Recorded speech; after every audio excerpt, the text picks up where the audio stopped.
Pois é, e uma mulher de 54 anos foi baleada durante uma tentativa de latrocínio na noite da última terça-feira em Suzano, cidade da região metropolitana aqui de São Paulo.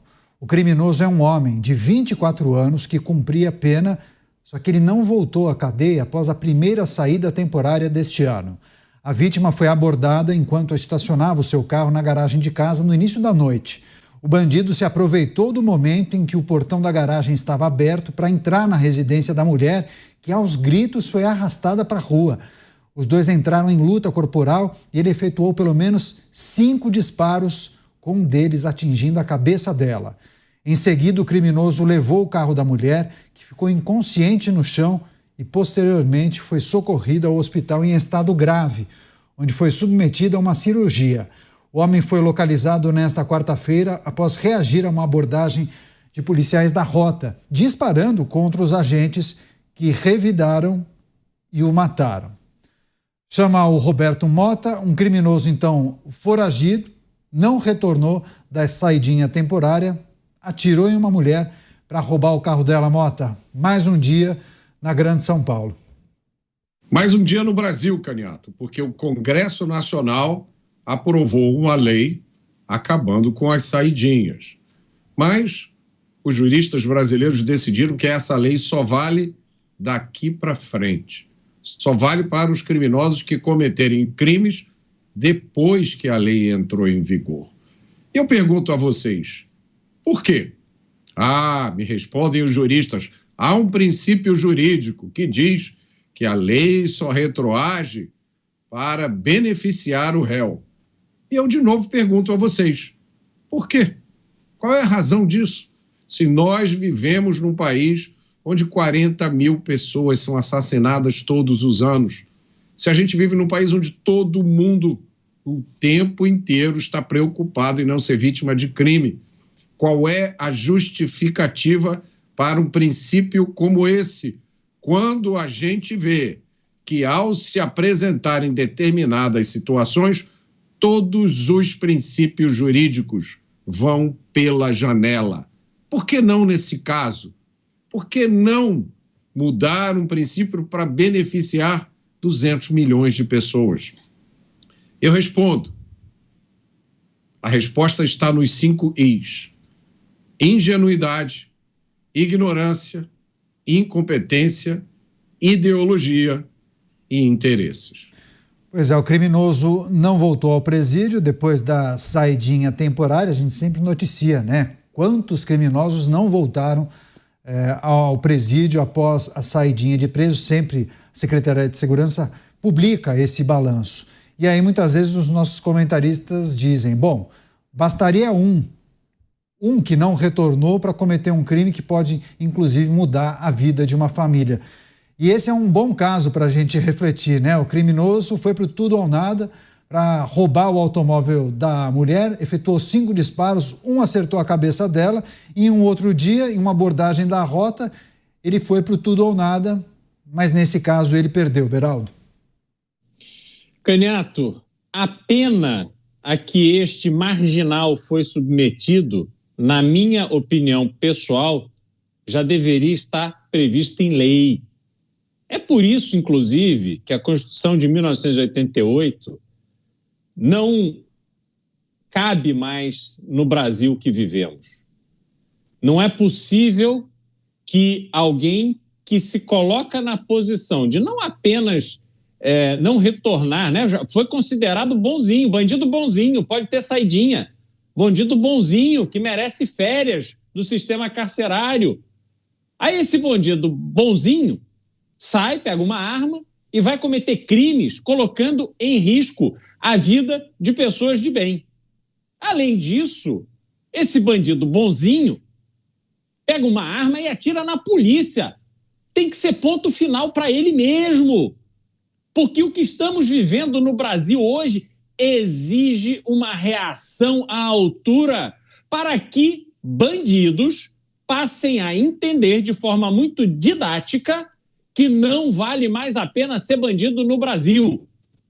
Portanto, deixo aqui meus cumprimentos aos policiais envolvidos que reagiram da forma devida a este marginal. Pois é, e tem outra informação, inclusive. Esse criminoso que assaltou a mulher em Suzano já tinha, sabe quantas passagens? 10 passagens pela polícia, vários crimes cometidos. Você, Dávila, mais um episódio que envolve a saidinha, que em tese tem o objetivo de ajudar na recuperação, na ressocialização daquele condenado. Caniato, desde 2013, quando essa lei vergonhosa da saidinha entrou em vigor, mais de 200 mil presos não retornaram ao cárcere. 200 mil presos voltaram às ruas e continuaram a cometer crimes. Esse é mais um desses que se beneficiou de um artifício para assassinar ou matar essa mulher. Agora, como é possível nós tolerarmos algo que o Congresso Nacional aprovou uma lei acabando com isso? Aí vem uma interpretação da justiça transformando uma regra como se fosse lei, e essa história de direito retroativo. Direito retroativo é para lei, isso não era uma lei, isso era uma norma dentro da lei. Portanto, não precisa ter esse benefício do direito retroativo. Tinha que entrar em vigor imediatamente e valer para todo mundo. Mas o Brasil continua a ter uma das leis mais brandas em relação ao crime. É saidinha, é audiência de custódia, é visita íntima, é sempre com essa ideia de tratar o criminoso como uma vítima da sociedade. E quem paga essa conta são as pessoas de bem. É o cidadão que todo dia acorda para trabalhar e tem que lidar com a violência e, às vezes, não consegue chegar vivo em casa, como foi o caso dessa mulher que, à noite, chegando em sua casa, estacionando o carro na sua garagem, acabou tomando 5 tiros de um marginal.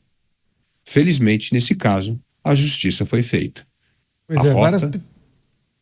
No conflito com a rota, ele acabou perdendo a vida. Pois é, inclusive, Dávila, Mota e Beraldo, várias pessoas conectando esse episódio à campanha da Jovem Pan, né? Chega de violência, chega de criminalidade, um movimento foi lançado pela Jovem Pan para dar espaço, dar voz à população, para que tragam as informações sobre os apuros que essas pessoas passam no dia a dia, que isso, de certa maneira, possa também pressionar as autoridades, ajudar na elaboração de políticas públicas. E quando as pessoas falam, né, Mota, chega, não aguento mais, o que elas esperam? Bom, mudança quando eles olham para um dispositivo que não dá certo, né? O dispositivo foi criado para ajudar na ressocialização e na recuperação daquele detento que foi condenado por uma série de crimes. E aí, quando você tem o balanço de que há um percentual importante de presos que não retornam e muitos desses cometem crimes, aí a população se pergunta, bom, mas o que a gente pode fazer para acabar com isso? Aí você trouxe a informação, o Congresso fez, só que mesmo assim não vale para aqueles que já estão condenados, que já cumprem.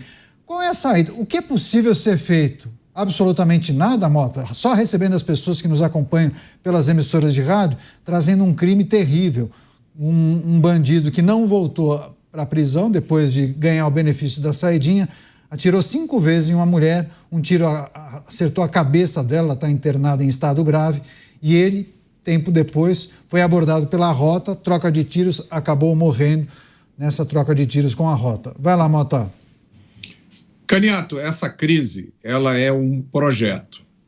Ela não é um acontecimento, uma evolução natural dos acontecimentos. Ela é provocada pela infiltração ideológica na legislação penal brasileira, que cria narrativas sem qualquer base na realidade. Essas narrativas são usadas para se produzir lei. Então se criou essa narrativa. O sujeito foi condenado a 30 anos, mas quando ele cumprir 1/6 da pena, veja bem, por que 1/6? Por que não 1/5, 1/4, 1/3? 13... Ninguém sabe. Criou-se essa narrativa. Se depois que ele cumpriu uma pequena parte da pena, você deixar ele ir para as ruas, isso ajuda na ressocialização. Onde estão esses dados? Onde estão os números? Me mostre um país que tenha feito isso e que tenha tido como resultado menor criminalidade. Não existe absolutamente nenhuma comprovação disso, mas existe a afirmação moral e ideológica. Isso foi transformado num direito do criminoso. Quando você tenta acabar com isso, vem a argumentação, não pode, porque a lei só retroage para beneficiar o réu. A resposta para a sua pergunta é que a gente precisa divulgar as ideias certas. As ideias certas são aquelas ideias que a maioria de nós tem como parte do senso comum.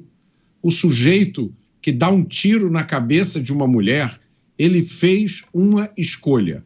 Crime é escolha e tem que ser punido de forma dura.